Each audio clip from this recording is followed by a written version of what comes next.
আজকে আমি বানাচ্ছি এগ স্যান্ডউইচ। তার জন্য দুটো সেদ্ধ ডিম আমি নিয়ে নিয়েছি একটা পাত্রে।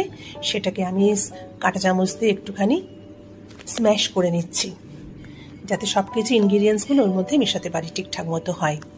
ঠিক আছে, আপনাদের ইচ্ছা অনুযায়ী আপনারা দুটো হোক তিনটে হোক ডিম নিয়ে নেবেন। তার মধ্যে আমি সামান্য একটু মেয়োনিজ,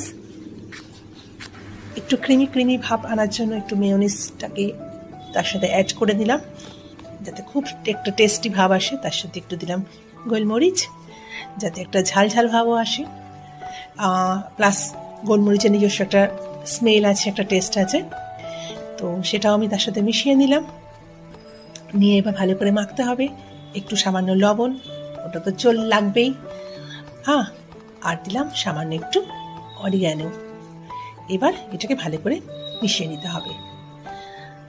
এবার ব্রেডের একটা দিকে টমেটো সস মাখিয়ে নিতে হবে।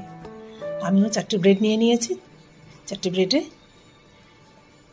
টমেটো সস মাখিয়ে নিয়েছি এবং তারপরে এই মিক্সচারটাকে প্রত্যেকটা ব্রেডের ওপর সমানভাবে দিয়ে দিলাম। এবার তার মধ্যে শসা পেঁয়াজ সবই সাজানো আছে, এগুলো লাগবে। আর উপর একটু চিজ গ্রেট করে প্রত্যেকটা ব্রেডের ওপর দিয়ে দিলাম। দেখুন খুব সুন্দর করে সাজিয়েছি। এবার আমি তাওয়া বসিয়ে দিলাম। আপনারা ননস্টিকের ফ্রাইও নিতে পারেন, ননস্টিকের প্যান, তাতে একটু বাটার ব্রাশ করে দিচ্ছি। দিয়ে এবার এগুলোকে বসিয়ে দিলাম।